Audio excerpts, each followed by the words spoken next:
Hello? Hello?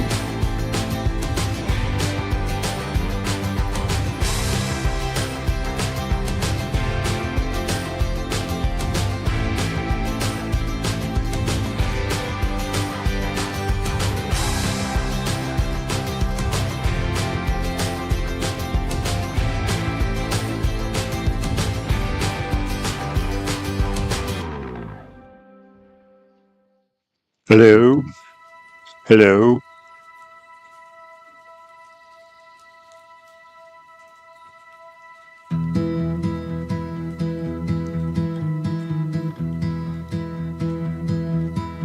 Hello?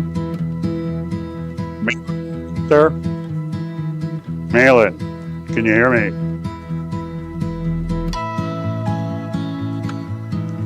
Malin might be.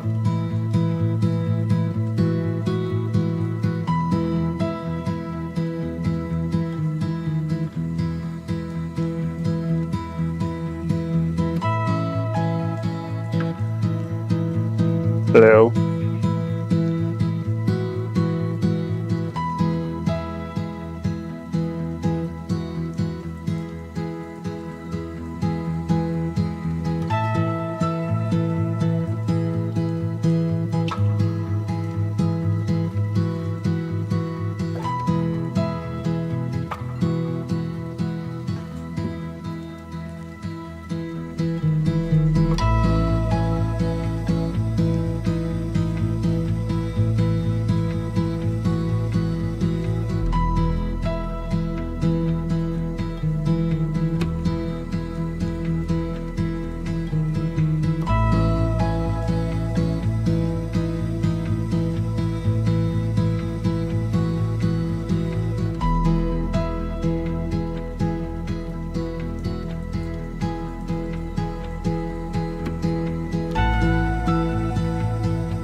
Can you hear me? Is there sound?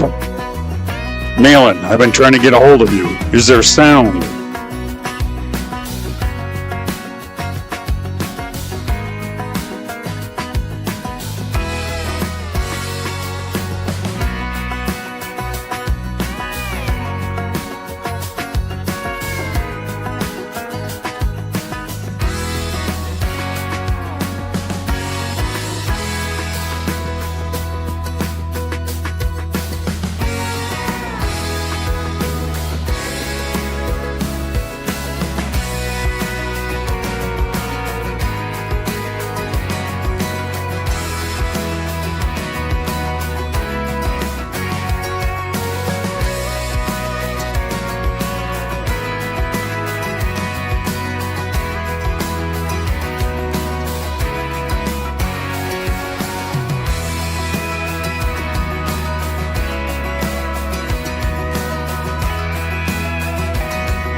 One second. Hold on. Oh. Really active. I'm gonna get to 21 up there. Okay.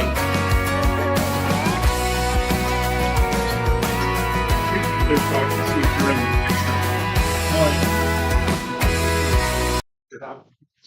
Okay. Let me restart. You say when? Hey. Good evening. Good evening. If you'll take a seat, we'll get going here.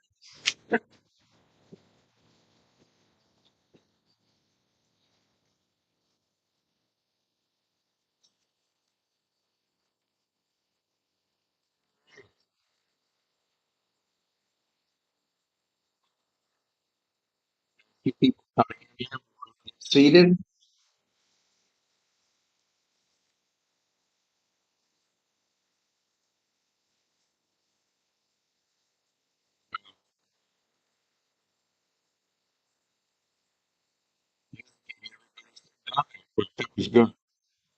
We'll go ahead and start. Welcome to our 227th meeting.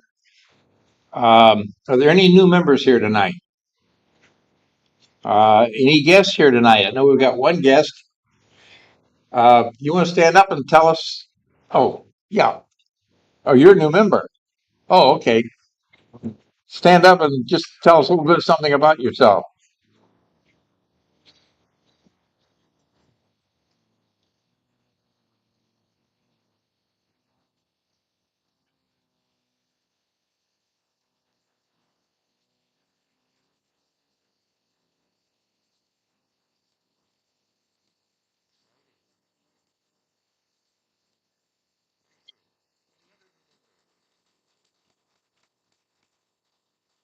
Okay, now guests. We had a guest back there.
Any other guests here tonight? No, that's a lot. Thank you. Really appreciate you coming, and hope you enjoy it and come back again and think about joining. Um, at one time, we had a smartphone user group, and thanks to Charles Flume, we're going to start that up again. And he'll be mentioning it tonight. He'll give you some more details. But he is looking for someone who is more familiar with Android to help him. So if you are familiar with Android, taking pictures with Android, or know somebody that is, let me or Charles know, and we'd appreciate it very much. I'll remind you again that we have patches for the club. They're $5 each, and you can get those at the registration center. And at the end of the meeting tonight, we'll have 7 door prizes. So without further ado, I'll turn it over to Marcel.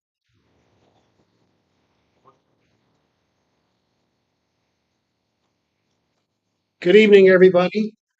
My name's Marcel Stemples, and my dad asked me when I graduated from high school a couple of days later, said, "Well, what do you want to do, son?" I said, "Retire." So another thing that actually happened with Joe, yeah, and I succeeded. Joe Fitzpatrick he knows this to be true, but I quit drinking about 3 or 4 months ago, and no special reason, just quit. Just didn't feel like doing it anymore. And Joe gathered up 4 of our friends and they gave me an intervention for stopping drinking. So, so anyway, okay, what can I say? Oh, I had a great week. Okay, so a good friend of mine um, that takes me out on her yacht, and I drive the yacht and so forth. But she's got a dog that's a little bastard. He was abused apparently, poor thing, but he gets flashbacks and like he's a problem child. So she asked me if I'd stay at her house for the last week and watch the dog. So the damn dog bit me twice, and and I so he doesn't understand now why I won't pet him or touch him. He rolls over, lays on his back, and wants me to pet his belly, and I don't want to lose my hand, so I don't touch him. Darn dog. And then another thing that was great this week, I'm stepping backwards, fell, but I only fell on solid concrete, and injured my hip.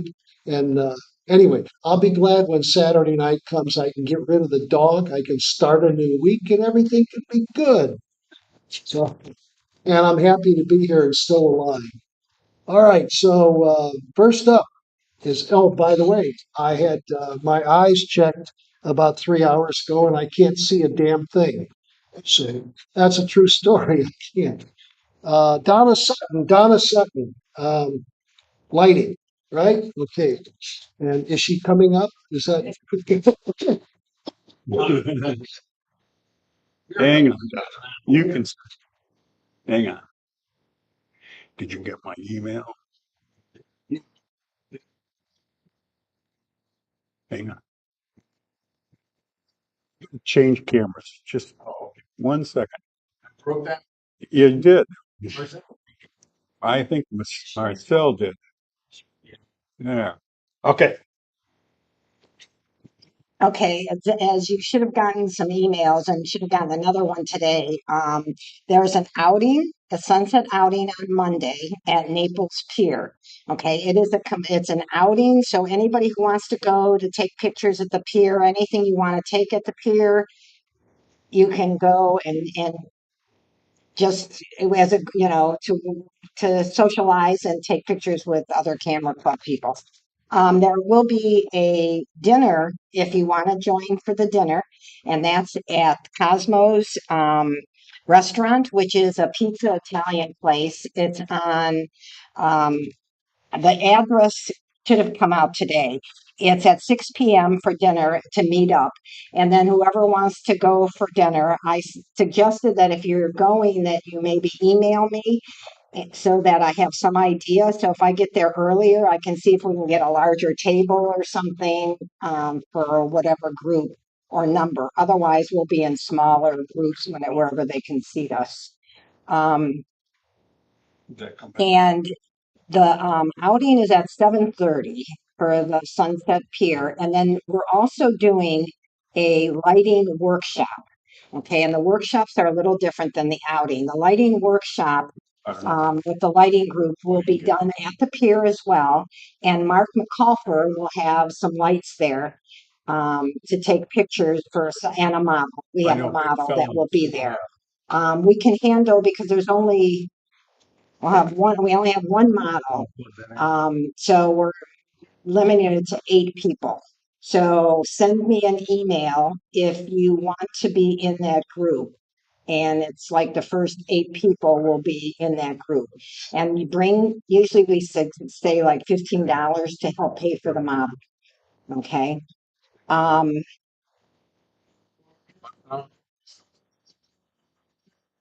Yeah, bring a trigger, whatever. Mark, I think, is bringing his own lights, a light. I don't think he's bringing a whole bunch, and I don't think he's going unless you heard different, Sonny.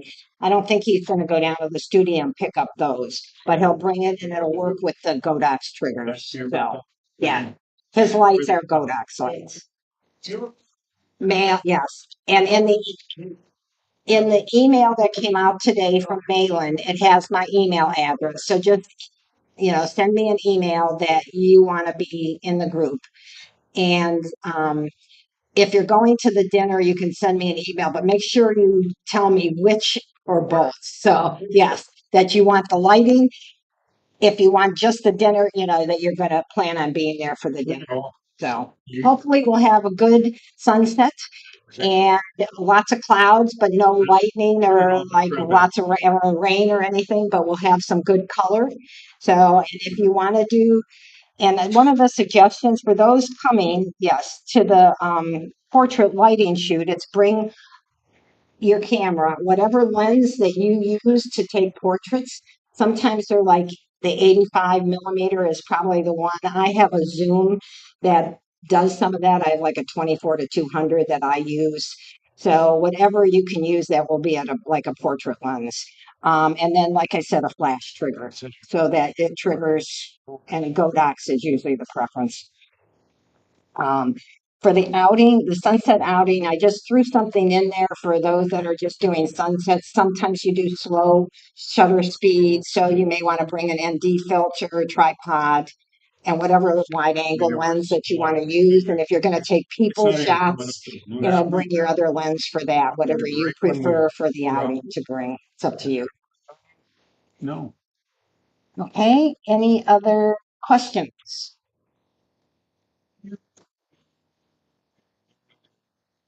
It's in the email that went, oh, that didn't, okay, yeah.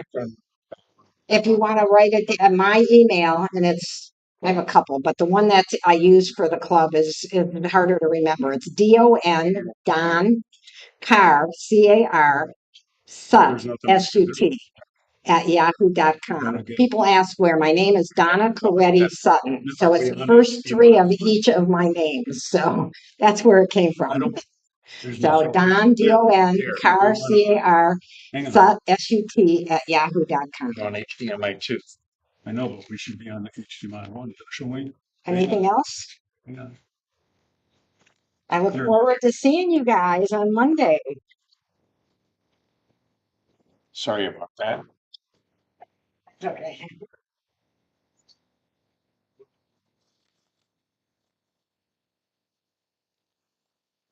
Next up, Chuck Floom. 3 smartphone tips. I actually read that.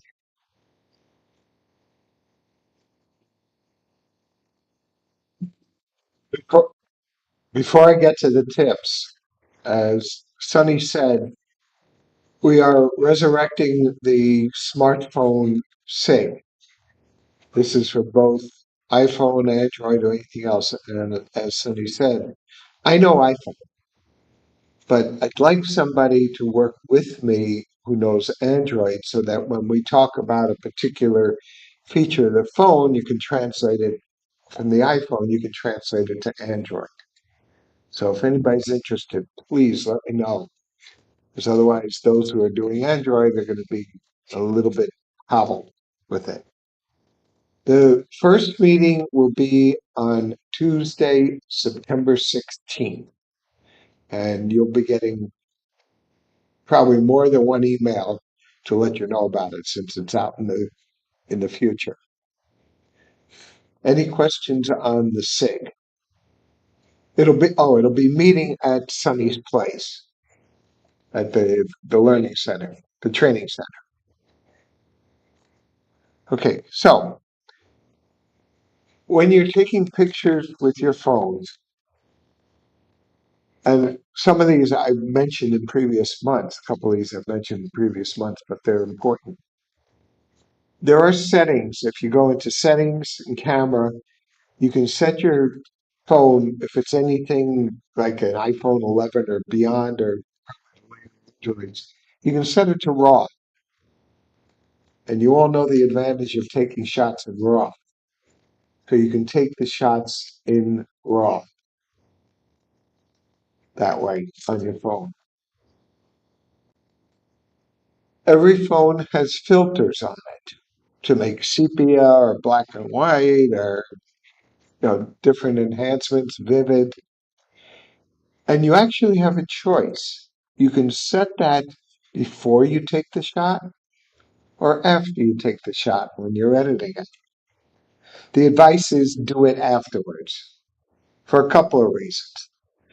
Number one, you may miss the shot while you're fiddling around trying to get to whatever type of filter you want to put in. And number two, once you've taken it that way, like let's say you take a sepia shot and you go, oh, gee, this might have been good in color. You're dead in the water. But if you take it in color, you can always transform it into sepia. So take the shots in color and then use the filter. And the third thing is a very simple thing that probably most of us forget to do. You clean the screen of your phone, correct? How often do you clean the lenses of your cameras on the phone? Because they probably get a lot of dirtiness. There's a little rim around them, and that probably catches all sorts of junk in it. So clean the lenses of your phone occasionally. Any questions? Okay. See you next month at DPI-SIG and hopefully at the smartphone SIG.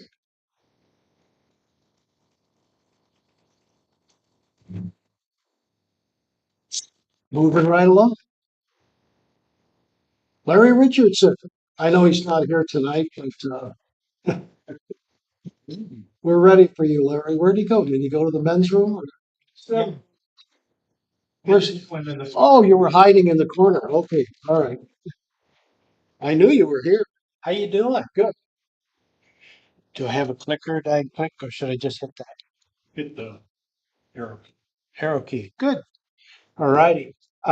Before I even go to this topic, I have a very important question to ask. Me and a couple other guys in our club were supposed to be in Brazil a couple weeks ago, and 10 hours before we were going to drive over to Miami, it got canceled. And I heard there was another person in this club that was also supposed to go to Brazil, and I'm wanting to know who that person was. Is it somebody here? Not doesn't seem like it. But if you're online and you're seeing me talk to you, please contact me because there's maybe 4 people that need to get with our vendor and see if we can get our money back. So it was a cheap trip. Anyway, I won't say anything more about that, but contact me. So I over the last few months, I've been slowly biting into all my slides. When I retired, 11 years ago, I threw away two 55-gallon garbage bags of 35 millimeter slides, probably 50, 60 pounds of slides. And I got down to about 2,500 slides that I kept. I just finished scanning all those slides. And then I had this opportunity to give a talk, and I was thinking this is what's on my mind. I've been going down memory lane for the last couple of weeks, and it's just been exciting for me because not only had I not looked at many of these slides for at least 10 to 15 years, if not longer, but my wife and my daughters haven't seen any of these images because I used to get a box of slides back and look at them and then put them back in the box and not look at them anymore. So I thought nostalgia really does rock. Nostalgia is a really great place to go, especially at our age, unless you're really young, especially at our age. So, so anyway, with that, without further ado, Uh, why go to all that trouble of getting your images that are tucked away in a file cabinet somewhere and getting them digitized? Well, it's obvious that they're much more accessible now. When when I die, my wife has to pick up pounds of plastic sleeves and carry them over to a trash can. And now all she has to do is go to my computer and push a delete button. So Right. Anyway, so it's because part of our lives, we live in the past. We need to remember where we've been because that helps point us to where we're going.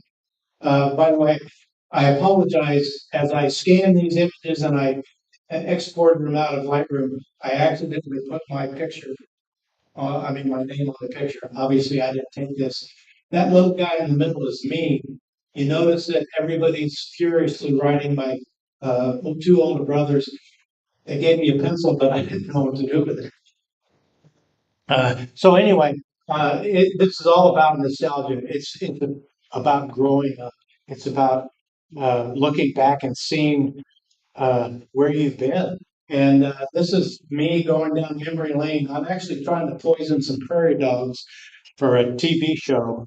I wasn't really doing it as a freshman in college, and and I went from this little kid that didn't know squat to somebody that's, holding down this panther because nobody else knows how to do it. It's actually knocked out. So I was thinking, all right, so why do we have these images and why is it important? And it really is important that we hold on to these images. And one of the most important ones is to know your history. You know the saying, if you don't know your history, you're doomed to repeat it, right? So years ago, when my kids were pretty young, I have two daughters, and we're in New York City. That's an old site. That was about 30 years ago. Costa Rica, Sunday afternoon on the beach, and look at the garbage. And nobody's there to pick it up. Nobody did pick it up. I came back the next morning. That beach was totally clean. Why? Because it all got washed back into the Pacific Ocean. If you don't know what's going on, you don't know what's going on. Anyway, we can't let this happen. We see things like this and we don't know what to do about it. We did not know what to do about it. We do know what to do about it now. This is a weird picture here because you got to know your history. I was really smart when I first got down here. My job was to grow panthers. That was my job. Well, the way you grow panthers is you grow deer, and I'm smart. I mean, I've been around the world a bunch. You got to plant food plots. You got to put food plots to grow the deer, so the deer would come and eat sorghum Sudan and chufa and things that I planted, and it worked really good. And every morning, the panthers would wake up and go, let's all go down to that food plot. And I was wiping the deer out. The panthers are doing really well, and a little bit too well. And our population of deer, well, let me put it this way: the deer didn't have to work like they normally have to eat a little bit. So I learned don't do food plots. And to this day, you can still find where some of those food plots were out on the panther refuge because that ground doesn't heal very well. And anyway, I just wanted you to see that. Know your history. Um, what's wrong with this picture? This is a national park. This is Point Reyes in California. These are tool elk. They all have horns, or I'm sorry, antlers. Yeah, I know what I'm doing. They all have antlers. That means they're all bulls. What's wrong with this picture is this is not a good scenario. You want a few bulls, really healthy, big bulls that outcompeted all the other bulls. And the other bulls needed to succumb to a pack of wolves or a pack of hunters, preferably drinking Budweiser. Um, but this is actually not a good management scenario. And history tells us this, that time and time again, when you see this kind of picture, when there's no hunting or there's no natural predation, there's a problem here. So that's it for Know Your History. How about where has life taken you? Where's it taken me? I can't remember what I put in here. Well, I'm 18 months old. We moved from San Diego to San Francisco. My dad was in the Navy and he transferred up to the Bay Area. They used to call me droopy drawers. I don't know why, except that when I was like 3 months old, my butt was surgically removed. And so I could no longer hold up a pair of diapers or a diaper. That's me. And then I grew up a little bit more. That's me in the middle. And my two older brothers tormented me all my life. So, but so ask yourself the question: where have you been? Where are you going? And what made you the way you are? When I was 13, I built my parents didn't like me either, and they shipped me off to Samoa. And I spent the last semester of 8th grade in a village in American Samoa. And I don't know if you could pick me out of the lineup. Uh, the good news was that this is not solo. This is Fangita, and that's Sika, Sina, and Valo, and I can't remember those two. Uh, Nevertheless, there's 3 guys and 5 girls, so we each had 2 apiece, sort of. And then now I'm a freshman in college. Uh, which not much to say about that, except that I'm not that smart. Um, so, you're growing up, and finally, I met my wife in college. And after I graduated from college, I was a firefighter for the Forest Service. She came to visit me before we got married. This is in southern Arizona, right on the Mexico border. And the reason I put that in there is because after a while, we got this like 6 months later. Uh, and I put a series in here because I hadn't looked at these. I mean, my girls are 43 and 39. Okay, so this is a while back, and I go, I don't remember taking these. And they're just having a blast, which is not normal because usually I spank them so hard that they're crying. And then I found this one. Lauren is my youngest, and I couldn't apparently get a picture of her without her wanting to chew on her shoe. I figured she was teething at the time. And then Melissa, of course, is there. And this is them in high school, grown up, all grown up. I have 7 grandchildren now. So also, why do we take pictures? And this is why you want to keep those old slides and those old images and digitize them, is because we need to remember what we lost. This is at Cape Canaveral, NASA, and we're setting up to shoot one of the shuttle launches. This guy figured out how to rewire a Nikon flash setup so you could use up to 3 flashes simultaneously. Anyway, a wizard. Turns out was working on his master's degree with orchids, and so we got along really well. Nevertheless, we're setting up for a shuttle launch the day before the launch.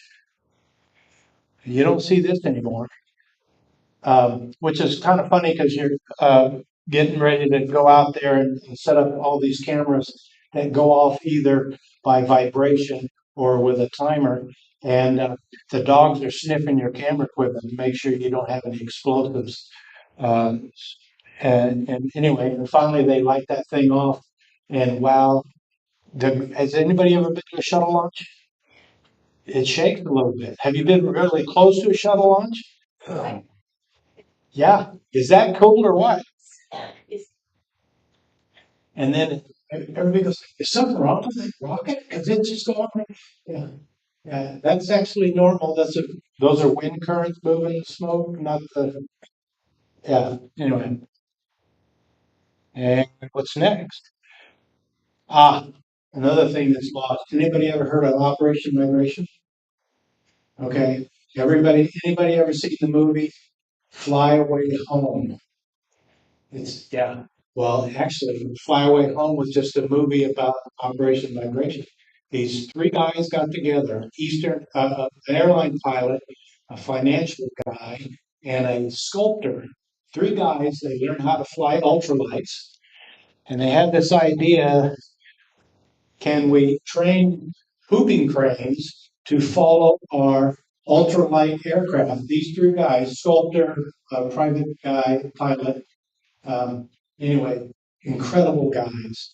Can we train whooping cranes that are endangered uh, to fly from Wisconsin to Florida and then teach them to fly back on their own and uh, annually migrate every year, which is what uh, whooping cranes and sandhill cranes do.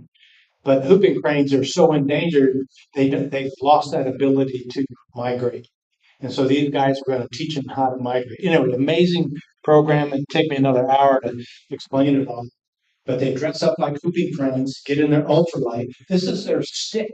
That's really the head of a whooping crane. And they just hold this stick in their hand, and the whooping cranes follow them. When the eggs of these whooping cranes were still being incubated, they played the sound of an ultralight engine. And anyway, when these whooping cranes hatched, mama was an ultralight. Who knew? So, and this is the ultralight. This is your crane uniform. You look like a crane, and then there's a little crane right there. Anyway, and they take off and they fly over the pin cranes every day. They fly little 100-mile legs every day, and then the crane when they fly over the pin with the cranes in it, the cranes will take off and follow mom, dad, the ultralight, and they made it all the way down to Chazawiska National Wildlife Refuge from Wisconsin, but they just couldn't keep it going. The predators were too bad. Bobcats were destroying the cranes. Anyway, uh, we'll probably never see this again. But these guys started with geese, and it was successful. Then they used sandhill cranes, very successful. And it was successful with the whooping cranes, except there were so few of them and mortality was so high, they eventually bagged it. Plus, it's very dangerous. Flying from Wisconsin to Central Florida in 3 ultralights with a bunch of whooping cranes following you, incredible. So, how about walking down memory lane? This was cool. This is my youngest daughter. We go to the beach sometimes, and I don't really let her push the shutter, but she can hold my camera if she gives me a deposit. And she's actually a swimmer. She went 4 years to York College as a swimmer, and she likes taking pictures. She has 3 girls now. That's her. And this is my daughter Melissa, my oldest one, and one of our dogs. And this is Melissa when she was in Utah, just cute as a bug. And then she had a little program she had to give, and she needed to take some pictures, so we went out. Um, so fun. You open up the shutter and you start flashing yourself. Anyway, that's Melissa. And then remember when, and when I'm going through these images and I'm scanning them, I'm realizing all the places that I had so much fun, some of my greatest memories. And this is before I was married. I'm the guy on the right over there. Um, and I mean, this is, okay, I've been married 47 years. So this is a long time ago. And we went to this high mountain lake in the high Sierras. And I was only, I used to be a diver. And so I jumped off the rock. I should have just touched the water before I jumped off the rock. That water is like 30 degrees. I had never seen a crocodile before, and I went down to Key Largo, and I actually went behind this Circle K, and you just get on this Key Largo, and there's a group of crocs. And the first time I'd ever seen one, and are they gnarly or what? But I'm talking about memories that have stuck with me, and who cares about crocodiles except that I care about crocodiles. So one of my fondest memories. Melissa, before we had Lauren, uh, I was in graduate school working on my PhD, which I didn't get, by the way, and I'm very proud of that. And but a part of my project was raising some predators, and we raised bobcats. And there was the bobcats. Well, Melissa would say, and she's 3, and she said, "I want to go see Bob and Cat." And we go see Bob and Cat, and we're graduate students, we're big, we're adults, and we walk in, and those bobcats, they had to run to the place. They were supposed to have we had to desensitize them so we could do things with them, weigh them, and well, all kinds of things, poke them with needles and stuff. And so they had to run of our graduate, our office building, and and they'd see us come in, and it's like, let's attack the big people. Melissa would come in with us, and those cats would just back off, and they would bow down, and they would, kind of worship. They would, and they would walk around her, and they would stand up and put their paws over her shoulder. They're as tall as she is, and just amazing animals when she was around them. And every once in a while, they scratch her a little bit, but they drew our blood every day, so it's kind of weird. Um, when I was with the Forest Service, one of the best crew I ever worked with, I'm the guy with the Smokey the Bear hat. I nearly died playing Smokey the Bear, but anyway. And have you ever seen this? You know what these are? No idea. It's a small pond with a bunch of fish in it, and there's hardly any water. No, those are alligators. There's no alligator there that's under 6 feet long. Oh, yeah. And we had a drought year one year, and all alligators get concentrated, and there's a lot of alligators here. It's kind of yeah. I could probably walk across there and not get bit, and I'm serious about that because these alligators are really afraid of you. If the alligator was in the pond over here, you could, because they're so, hey, let's eat one of those people. But here I had a hard time sneaking up on an alligator during the day. I'd have to use a flashlight and go after them at night with a snare. And so, where was that picture? I was probably about 200 or 300 feet high in a helicopter. No, I was actually doing this. The crane. With the crane, yeah. Okay, one of my most memorable pictures in Samoa. First of all, these are mostly women mowing the lawn with machetes. And in Samoa, probably like many other Polynesian, before you're 3 or 4, you know how to sharpen a machete. And once a week, everybody get out there and mow the lawn, and you're down like this, and you're using that machete. I could never do it. I could never cut grass, and they give me a sharp machete for a little bit, and then I wasn't safe. But anyway, that's mowing the lawn. Could you imagine mowing the lawn with a machete? So, we're almost done. One of my This is actually a generalized picture. One of my good friends, um, from years ago, we got to photograph together. We're actually in Colorado. And I like this picture because this is Russ Kenny. He used to be a life photographer. Um, and he and his wife and I, when I was involved with another organization, would get together once a year and go do pictures. And the reason I have this up here is because this is what I enjoy most, is going out with my friends with a camera and bouncing ideas off one another and shooting. I just, that's why it gets me out. All right, I'm almost done. Rarity.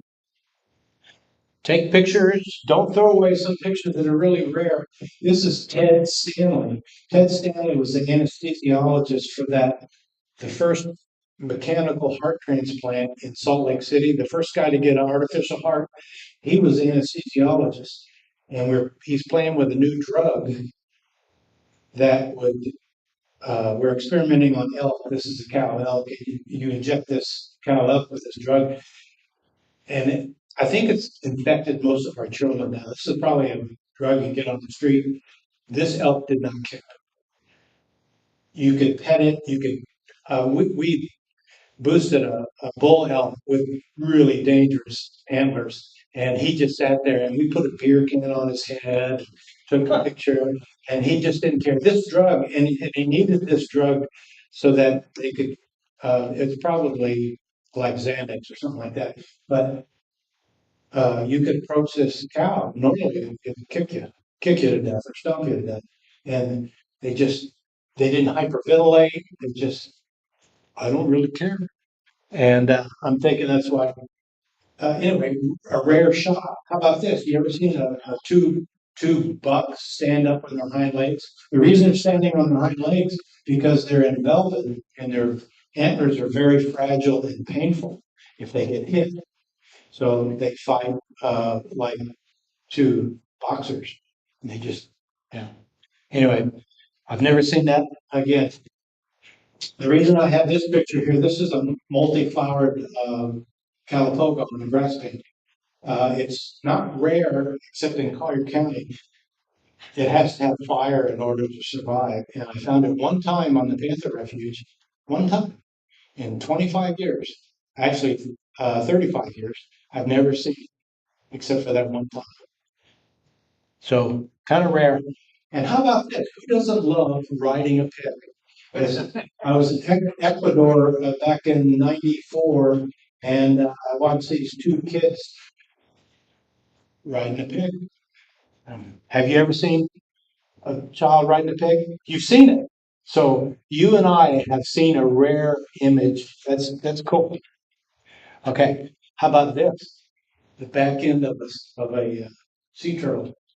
The slime coming out, and then ping pong ball size, and it makes little sounds when it hits. It's kind of anyway, rare. And then my last one in this series, that's a eel. This is Natholo. I had two keepers in Samoa, and they kind of like kept me from killing myself. And Nasolo would eat anything. One time he picked up a sea cucumber. He was sitting in a canoe and he reached down in shallow water, picked a sea cucumber up, pulled it apart, and put a mouthful, swallowed a mouthful. He put a mouthful in his mouth and then spit it out. He said it didn't taste well. No. All right.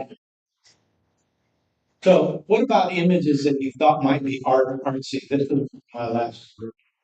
Um, these are just slides that I thought, and I'm just goofing off. Maybe someday they'll be worth something. This is rare.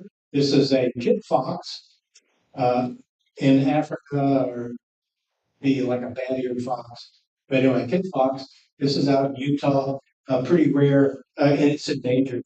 But I'm calling this stuff a little more artsy. But these are images, and by the way, they're right out of the can. I shot them on my camera, and I downloaded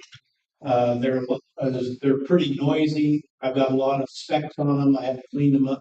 but this is probably shot with, either 100, 200, or 400 film. And I was standing next to Art Wolf when we took this picture. His picture was the cover of Outdoor Photographer magazine, and mine is hanging on my wall, and I'm the only one that gets to see it. So, anyway, and I love taking pictures at night. Those are fireflies and stars. That's like a 2-hour exposure and a satellite flying through. And I think I've got one more. This is just a early morning going to work. It's a rough life. Going to work on a foggy morning. And then, say where? That's Florida. That's actually from the I-75 overpass, exit 80, State Road 29 and I-75. And I'm shooting into the sun as it's coming up. And it's just ground fog. And then my last one is I'm sitting at Fort Cronkite. This is the San Francisco Bridge. Our fog bank is rolling in. There's Treasure Island, the Bay Bridge, obviously Golden Gate Bridge. That's the Transamerica building. And just a lot of crud on the, can you see all the specks? This slide, I think I used to tape it to the bottom of my shoe. But anyway, it's just like, I've got to scan that because I've never been able to, find that kind of image again. Well, I never worked that hard. So let me just summarize that. If you've got, who has images sitting around in an old box somewhere? Anybody? Yeah, a lot of people. And where are they going to be 10 years from now? Probably still in the same box. After I label all of my images and get the dates right and everything, I'm going to take those slides and I'm going to throw them away, recycle them, whatever. And because now they're so accessible, and I can put them on a thumb drive and I give them to my wife. My wife has never seen a lot of these pictures, and she won't like me anymore. But I mean, she don't like me any less. But my kids, they've not seen a lot of these. So I finally have, what do you call it? Bucket list? Yeah, this was a bucket list thing, and I got it off my bucket list. So anyway, so I'm hoping that maybe you're encouraged a little bit to do the same. There's a million places where you can get your images scanned, and Or borrow the equipment from me like you did. I wasn't going to mention you, but I borrowed the equipment from Jim, and I kept it for what, like a year, Oh, 6 I months. guess it was a long project. Yeah, yeah, but yeah, it was. I did 2,700 images. Yes. So thank you very much. Okay.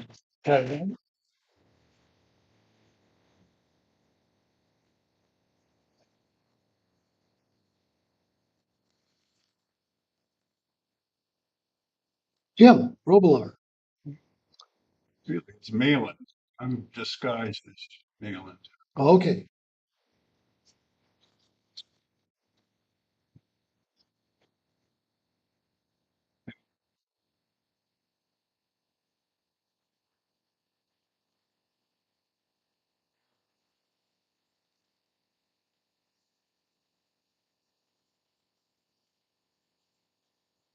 Two jobs at once here. Malin wasn't able to join us, but he's on YouTube tonight. So let me give you the backstory of his presentation. A month ago, we had a joint meeting. It was our monthly AI workshop meeting, and Malin and Art invited the F3C competition committee, Christine's committee, to our meeting. And this was the presentation that he made to the group. So let me also preface it by saying that there are no decisions here. It's really a discussion that we're trying to promulgate here. And so you're going to see things, and Malin and Art and I don't necessarily agree. And I'm sure some of you will see it in one way, as will others. And so the point of the presentation is to kind of generate some discussion about how AI has impacted our photography and then how it impacts our competitions. And literally, as Larry was talking about earlier with regard to Lightroom, it changes now every month. I mean, I'm getting updates all the time, and there are some really great features, but they keep pushing it more and more towards AI. So you'll see in this presentation kind of that Malin had put together our thoughts, and we'll go from there. We've got to keep the YouTube going. So this is his summary. It does democratize photography. I think it makes it more accessible. I think it also makes uh, photographers better because of it. It takes some of the mystery out. For instance, I think some of you know I went to Europe, and one of the things I noticed on the way back, I started using that landscape thing in the selection process where the AI generates the sky, the land, the buildings, the water, the vegetation. It made those masks were incredible, and it made the processing of those images so easy. Um, so that's the kind of thing we're talking about in terms of accessibility. You know how Malin likes quotes, so this, every significant invention must come to a world that's not prepared for it, and that's certainly the case with AI. AI is a tool. It does augment and amplify our creativity. And when you're interested in that, we do have the monthly workshop on the AI, which is strictly digital art. And that's really not what we're talking about here tonight. And if you get a chance, go look at the Door Brothers because their videos are crazy. It's like South Park meets AI. So we're not talking about digital art. So which one of these is the digital art? Left or right?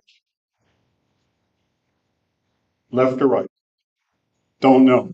The person that took it knows.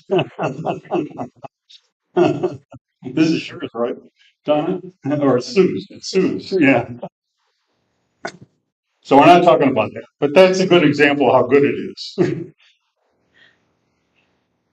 As you know, Malin likes jokes, and the conclusion of this is ChatGPT can't tell jokes. So again, you're free to do whatever you want with your images. My philosophy always is to develop the image to make it the best image I can make it. Sometimes that means I can't submit it to a competition. And that's a little bit about what we'll talk about here. And this is just for our reference. This was the F3C rule. So per the rules, the image must be the maker's own work. Artificial intelligence can't be used to add elements. Underline the word add. I'll come back to that later. AI functions such as denoising, healing, sharpening, expanding the canvas, and I'll come back to that word, are allowed as long as AI generated objects, people or others are not introduced into the image. And I think that that whole definition is the one that makes it confusing. So, from an AI history standpoint, we all know how fast it's moving. It just continues to, every day, it's ChatGPT, then it's, Midjourney, it's somebody else. And they're more powerful. And, as we move along, um, we forget sometimes that the camera has taken a lot of AI things. You have scene recognition, certainly if you're shooting birds or anything that's moving, cars, that AI is certainly helping you maintain the autofocus. Processing, we got all those things that we typically use. And I like to look at I've added this slide in. I like to look at it more as a continuum where you have the tools here on the left-hand side of the slide going over to the digital art on the right. The problem comes in somewhere in here. The content aware fill versus expand versus now in Lightroom to remove people. And I will tell you, remove people. I took that crowd in front of the Leaning Tower in Pisa. They were gone. Middle of the day. So what do we do? Today the cameras have all that good stuff in it. Post-processing, we got all that we can do. So how does this relate to the competition? Well, it's really impossible to not take an image without doing the digital. And, denoise and sharpen, we talked about this, it's now discontinued, so you have photo AI. And it really does a great job, and of course, Adobe has it as well, and they just enhanced yesterday or the day before super resolution. A lot of us probably use gigapixel, but now you can. It was really slow and not very good in Photoshop. Now it's moved over into the detail section, and it's actually quite a bit better. Not as good as gigapixel in my mind, but still it's better. So what are other clubs doing? Some are introducing a natural or nature, category where you don't do anything. Certainly the PSA contests don't have any, really discourage any use of AI. And then we're pretty liberal as DPI-SIG. And then the F3C is kind of in the middle. But it's a real conundrum, and we'll see why. This is an example that Malin had put together, and you'll see some that I had put together. So there's his image. You can see that was at 12,000. And you put it in super focus, and it not only takes the noise out, it really sharpens the image. So, but, did you add pixels or not?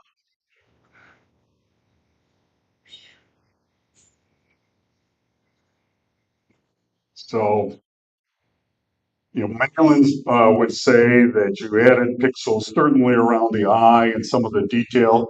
You also took some away. There's not a lot of texture in the bird. That's one of the problems of shooting at 12,000. But so as long as AI generated elements are not introduced, so should we change the rule or not is the question. So is this manipulation? That's what I would say. This is the negative. And I didn't realize it wasn't all that sharp down here either. Um, I've been to Ansel Starwood. Most of his negatives are kind of on the thin side like this, not a lot of contrast, so he added a lot. So, this is obviously all burned in, and the clouds are distant. So is that manipulating the image? It certainly is. That's the way he did it. So this was a discussion that we had via text with Arts in Alaska right now, I believe. Malin's homestead. And so this was a shot I took the other day of the garden. And obviously, I took the palm frond out in that one. So the question to Art and Malin was, can I enter that in the competition? Malin said no. Art said yes. And so, the Malin's argument was that wherever the frond was, you added pixels. I said, okay, I get it. That's what the rule says. So I did expand, generative expand. What is that? Didn't we add pixels over there? So, it's like, well, wait a minute.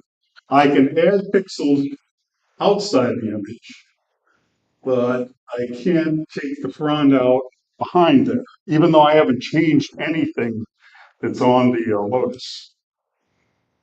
Or you can take the Ansel Adams approach, which is just do the selection and drop out the background and burn it out, which they would accept.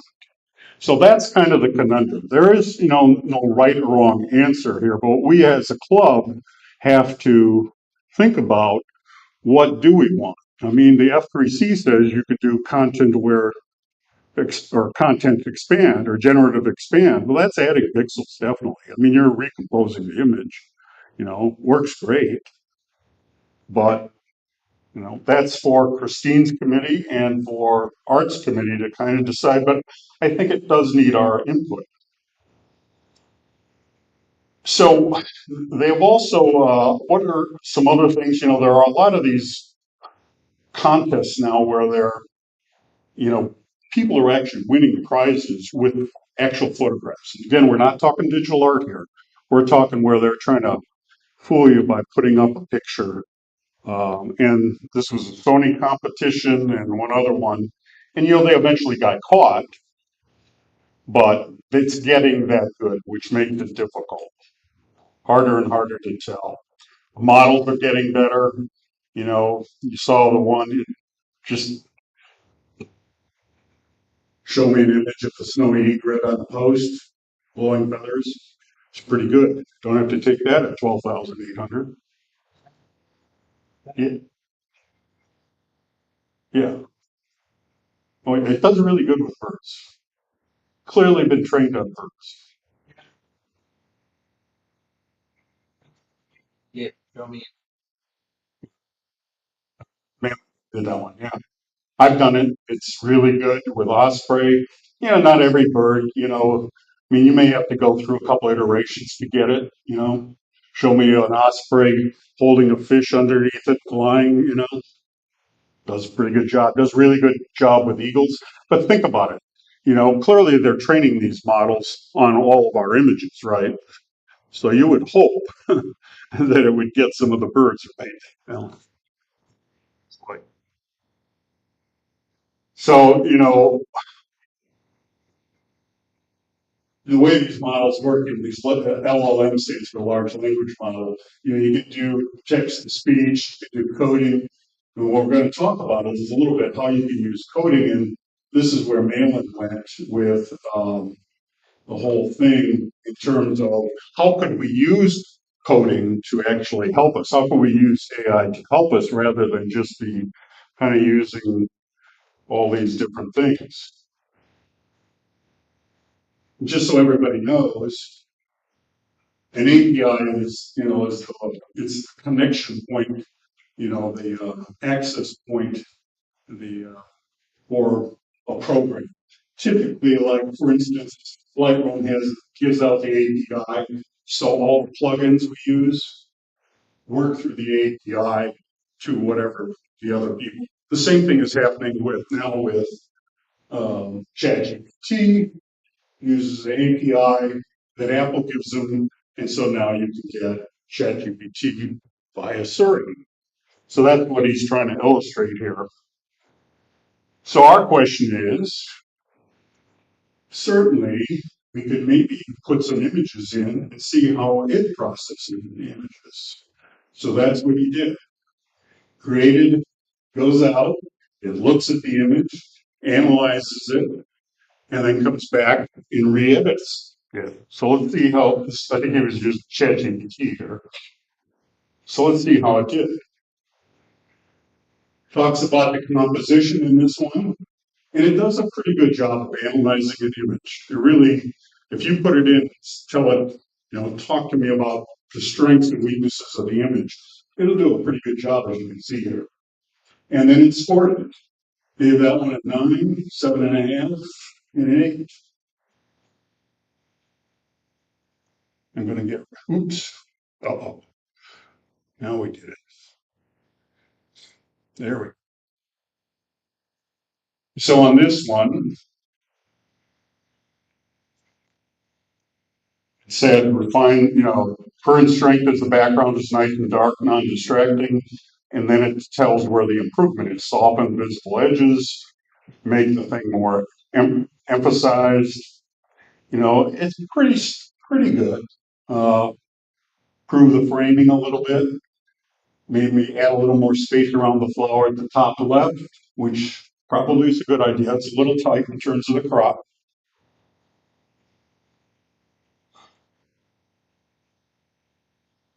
Now, I'm not where the cursor is. Oop.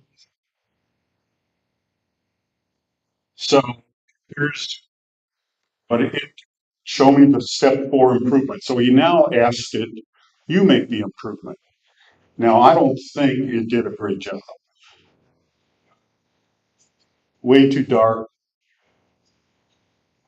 lost the detail in all the yeah,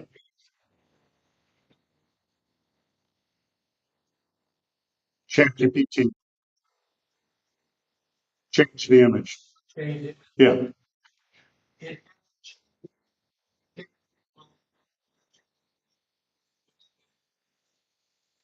I think he said, told it to make the improvements you suggest.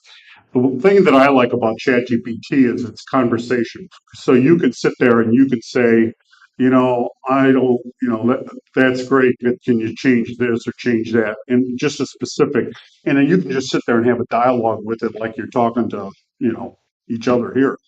So I think what he said was just show me the improvements that you suggested in the previous conversation in ChatGPT that we saw in the previous slide.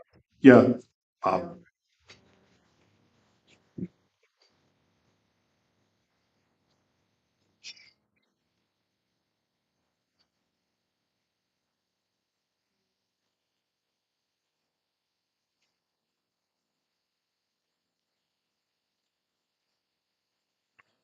it's going to get to that. Hold that thought because he did go and you'll see that he created a program that actually takes our images and judges. We're getting to that. You know how Malin likes the program. Another joke.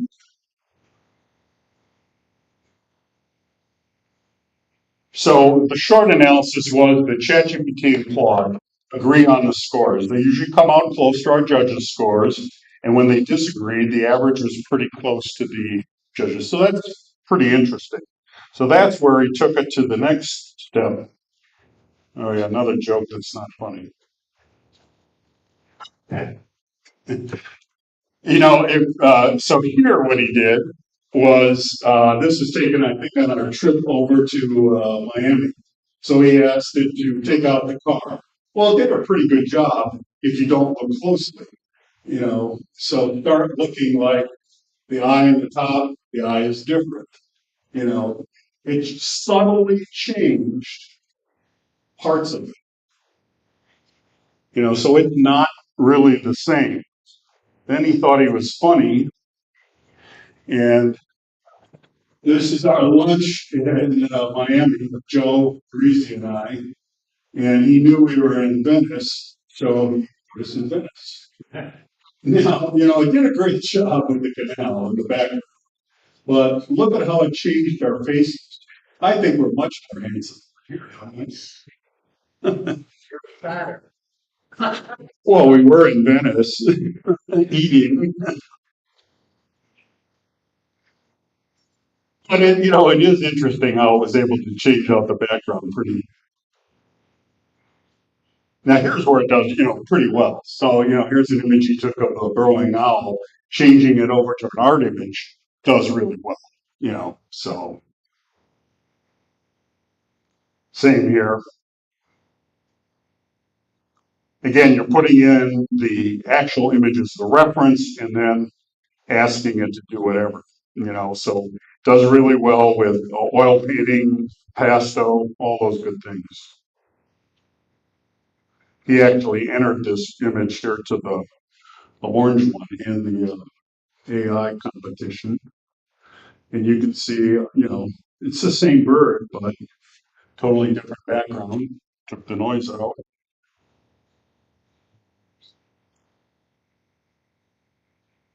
Actually, it's a little better than in ChatGPT. Why is it so bad at telling jokes? Because it takes things literally. Okay. It's just like giving you boxing advice. So here's what he did from a coding standpoint. His experiment was copied our competition rules into Claude. all the definitions, and then, you know, you have this thing now called vibe coding. You can put it all in and it'll come back with the app. So him and Art came up with this program. All of our categories, bug fixes, and so you can do it just like we were entering in a competition. And it comes back and it'll give you the rating for composition, technical quality, creativity, and category fit. So let's see how good it is. Could it be better? Yeah, but it does bring up. So here's another program that they ran into where they put our images in called Every Pixel. And you can see that it's saying that, you know, now we know this image was one of Diana's and was a winner. You know, it's only giving you the 26%. I think this one was wasn't this another award winner? I think it was.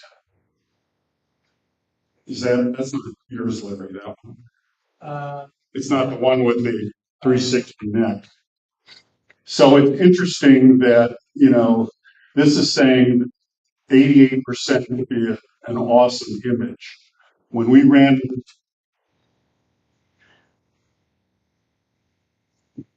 another program called Photo Mentor, it came back with these suggestions for enhancement. And the overall impression was, you know, it's a beautiful executed portrait, but it did, you know, it did pretty good. But the real question is, can we use it to score things? Another one called Photo Critique Buddy. None of them really did that well at this point. They do, however, give you lots of good tips. They seem to be pretty good at analyzing the image and giving you tips. Maybe not at scoring, and that's where I think Art and Malin came to the conclusion that if we were to develop something, the value for this kind of thing is not in replacing the judges. It's actually in maybe training it, having you put the images in, come back, and it looks to, you know, provide you some feedback before you enter it in a contest so that you can go and make. So it's more of an educational tool rather than a judging tool. And I think there is value. You know, I skipped through all those slides, you know, it's a lot of reading there, but it does provide a lot of value. It is very, I would say, clinical. You know, it can't judge creativity, but it can judge the rules of competition, you know, whether you have the right border around it, all the kind of technical aesthetics, but not necessarily the impact or the creativity that's in the image. So, you know, it won't replace judging in the near future anyway. But I do think that there is value in terms of having something that as an educational, particularly perhaps for the beginning photographer, you know, where you can really get some value with it. So getting back to the other question, what do you all think with regard to those earlier pictures? You know, where is the line? I mean, how many of you use Photo AI? You know, how many of you use Generative Expand? You know, how many of you use, um, you know, any of the generative tools? You know, so that's the question. It's a tough question for them, and I don't envy them because there isn't a right answer. You know, it's like, how pure do you want to make the competition? But by the same token, you know, the playing field has to be level. If we're going to have rules, you got to follow the rules. And, but where's that line? And that's kind of the question that they were trying to get to, and just educate people on this is something, it's not going to go away. It's going to get more pervasive in everything we do, photographically and in just life in general. So, what are your thoughts?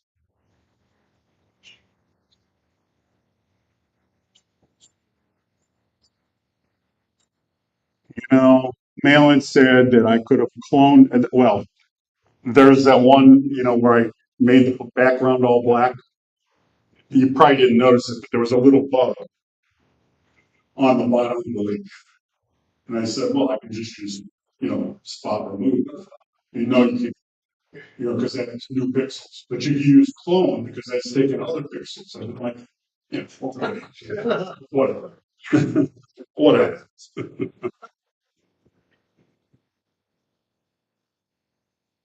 Other questions? What are your thoughts?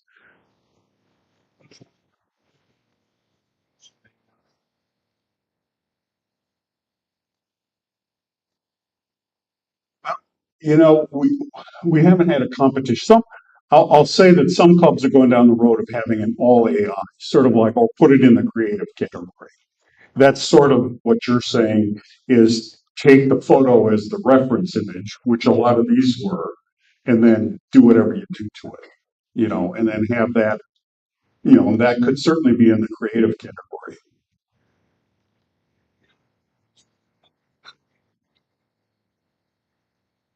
Correct. And, they're trying to eliminate the umpires in baseball. So, you know, with mixed success. Larry,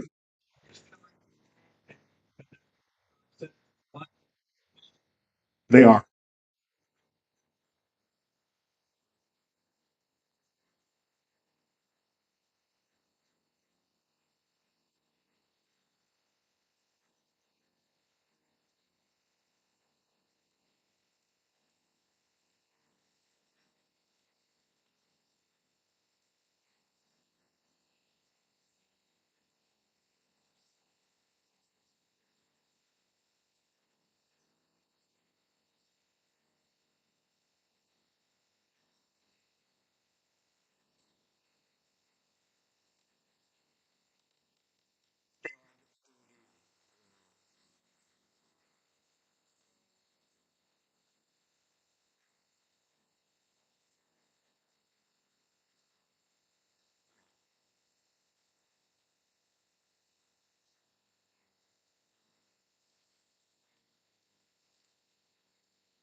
export module in Lightroom. There is that one section that's in beta that talks about, do you want to turn it on, and it will do the, metadata to show what you did to the image. But you can always strip that back out. Or modify it. Yeah, Use AI so- to trick the system. That's Correct. what I do with my students. Is there I have AI checkers. They have no now have vector checkers. So they can recheck if they're gonna get caught by AI and modify it so it doesn't look like AI. It's just files on top of itself. I will say it does a great job at PowerPoints and at scripts. If you were doing I did a 30-second TV commercial, that'd taken 2 weeks normally. They did it in 15 minutes, and and the customer took it in the first shot. And I was like, oh yeah, that's good. Okay. The only other thing about is the ethical issues, especially with generative. Like you said, made a picture or post that it's so good, it's all of our pictures. Right. I'm not okay with that. I didn't request that. I didn't say you can buy pictures to generate. So that's Sam. Bob.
Where you are in your journey in photography.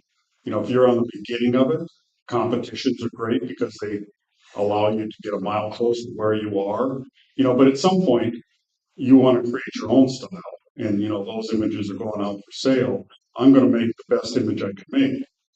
You know, But that should not make sure when you step right? one.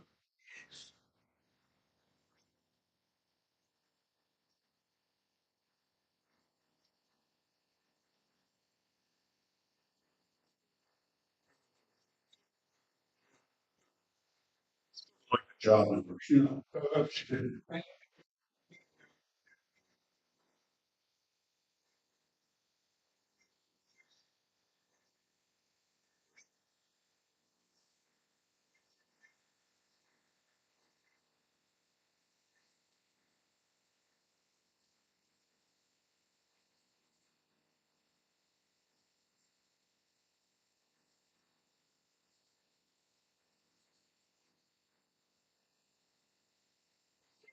What's interesting is in this meeting with Christine's people, the biggest thing comes up because they're really strict.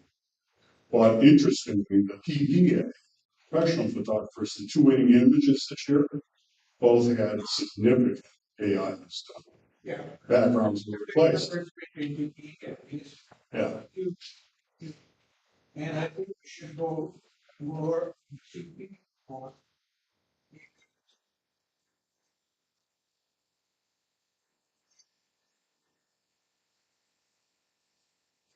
Steve,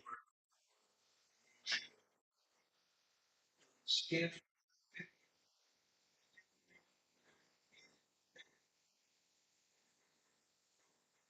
and that's Malin's point, I think, is, the playing field has to be level. You can't have one person doing generative AI, yeah, and somebody else not, and that's not really fair. Training in terms of learning more. Richard do.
Take a pretty bad exposed image today, accepting. Yeah, it's quite interesting. I've done the 35 millimeter slide things with my family, and every time I reprocess the same image that I took on with my early Kodak,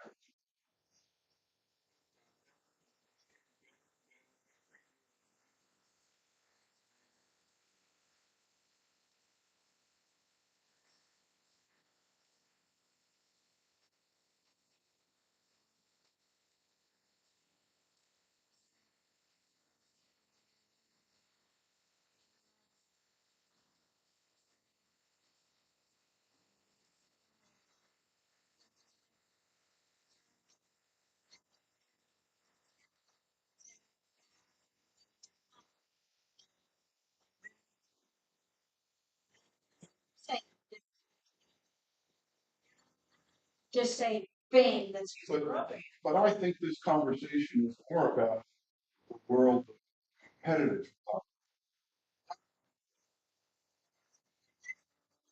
tells how good they are often is you win prizes as opposed to is this a pleasing image?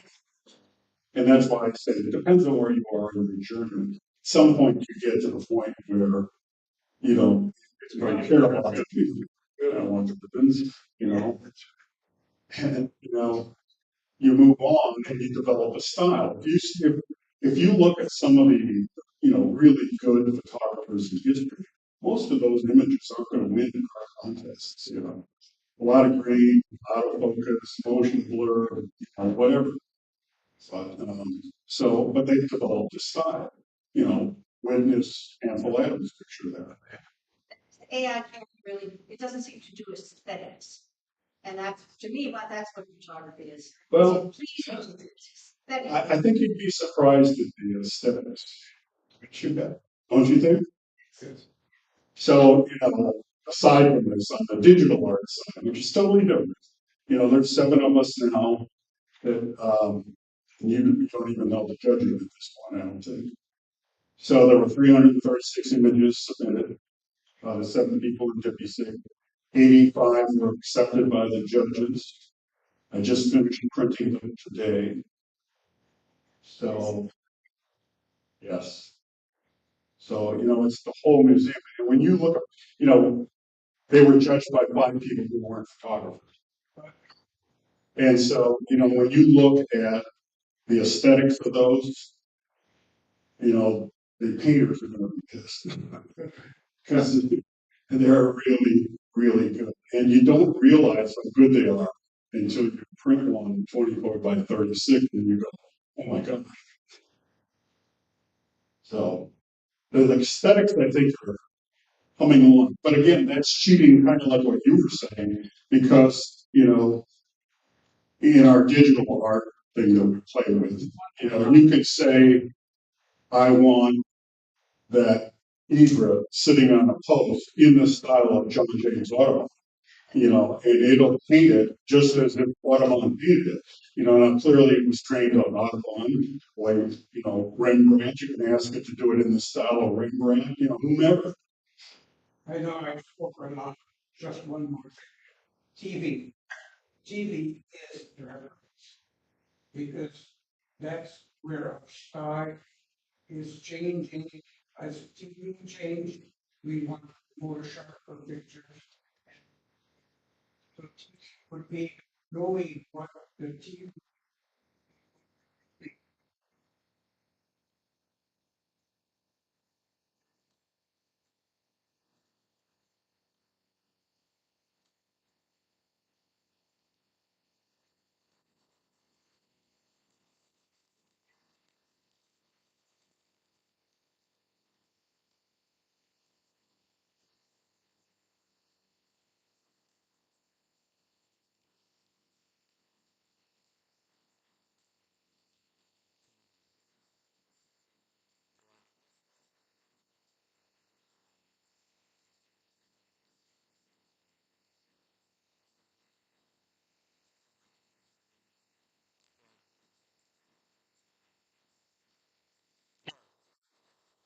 You saw what it did with Malin's image of that, that background, the sunset was, over the top.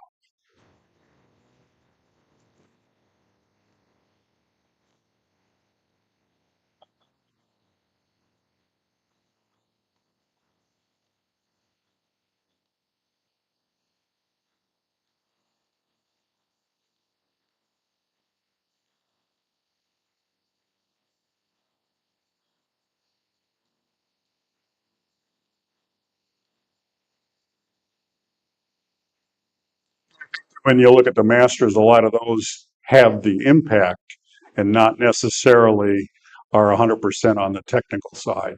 But, that's the way we've trained our judges because it's a class, that. So no answers, but lots of discussion. And so it's tough because it's not going to go away. Yeah.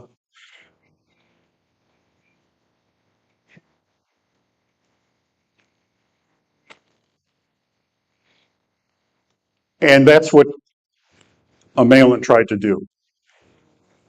And, it did okay, you know, it- um, but it still missed out on, yes. And then it's really not ready yet. You'd have to do a lot more training of it.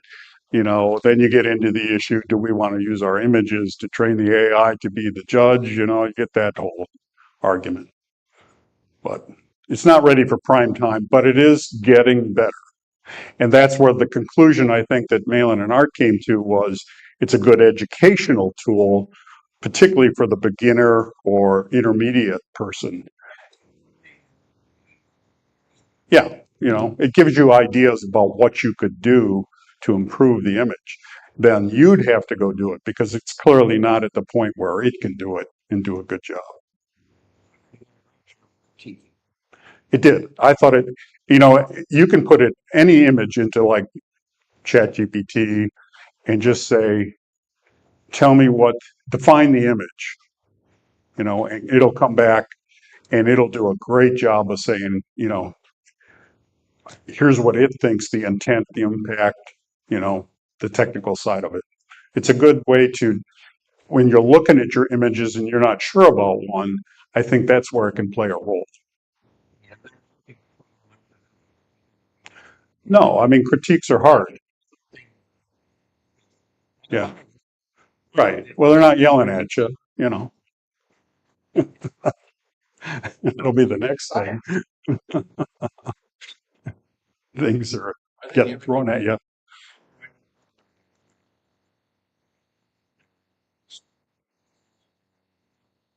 Yeah.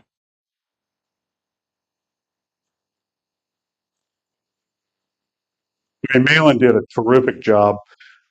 You know, he took within a day, he had a program that the seven of us could upload the 336 images. The judges could look at them, rate them, rank them, distill them down.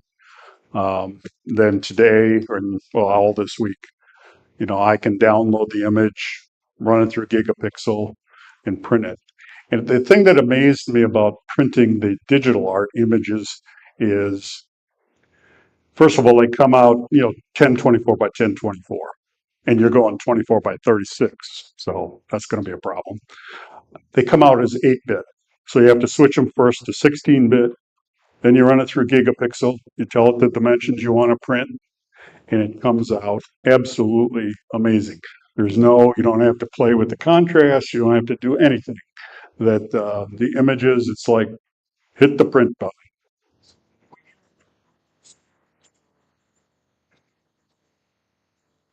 No, well, it depends. And that was a problem for the exhibit is like a lot of you two, your images are square, whereas mine and Midjourney are 16:9.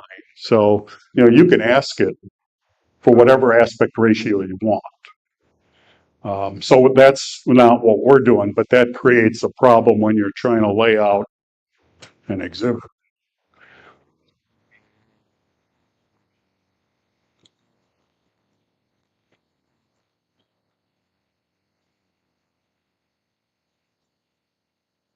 It's PhD level. That's what Sam said the other day.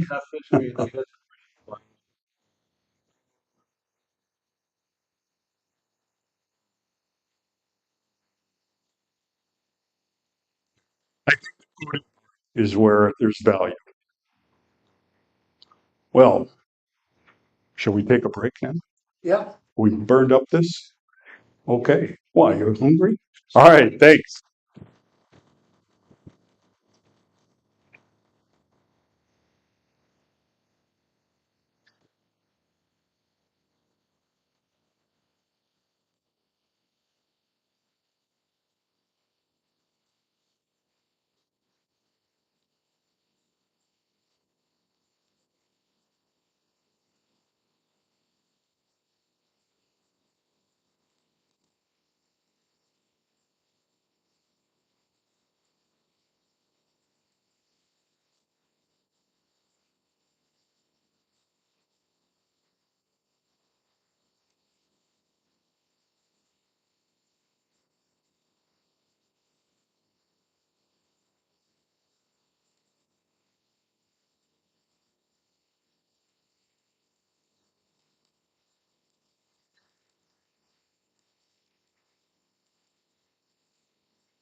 Nice to meet you. Trouble with this Topaz AI, photo AI, and sure, my machine is just crashing No, over and over but again, and then it's a brand new Mac, and that's interesting. and I got Apple on the phone. So these two are the two machines.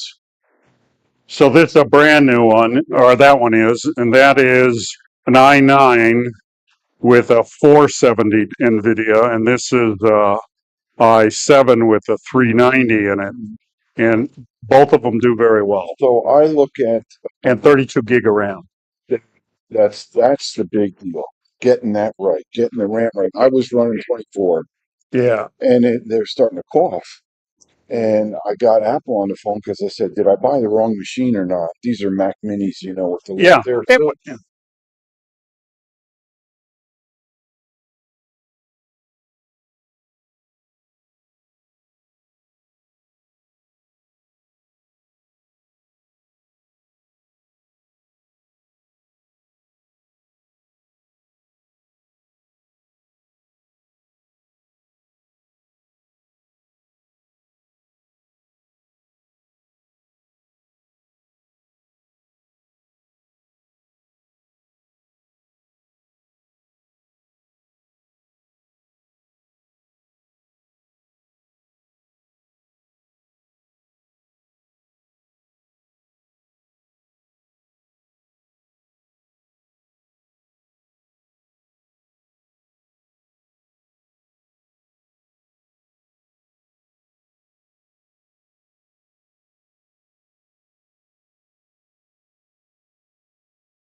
Hi, my name is Desdemona. The people call me Desi. Let me tell you about my day yesterday. It was really bad.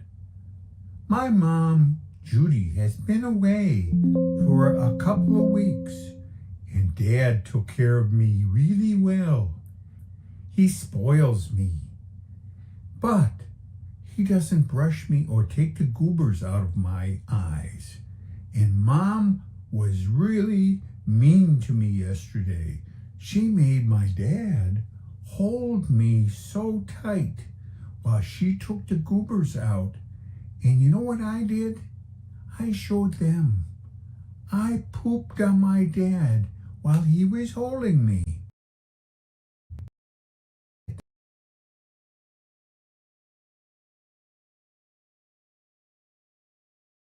And Dad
Seven door prizes, and the first one is 2604.